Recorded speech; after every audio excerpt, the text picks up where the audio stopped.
Again, I click on the green down arrow and click on manual and click on approach. And each time I kind of click and hold it down, you can hear the motor moving the whole system down a little bit.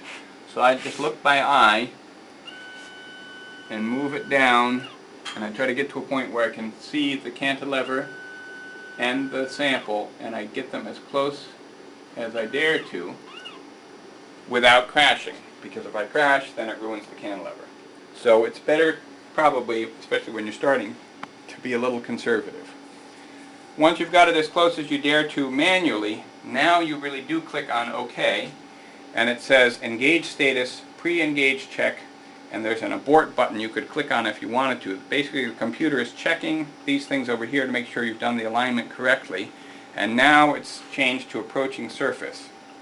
If we look down here, there's a display that says motor, and it's indicating the number of micrometers that this motor is moving down. And if I shut up for a minute, you can hear the little clicks of the motor moving down. And it's going to take a good long time. It might take 15 minutes or so for it to reach the surface. And once, if we're imaging the same kind of sample over and over again, I'll show you a different trick later to speed this up some. But when you're imaging a new kind of sample, it's better to be a little bit conservative and not try to get too close with the manual approach, and just be patient with the computer. Okay, so it's just about to approach, as I know because I'm prescient. And as it approaches, if you listen, you can hear it slowing down.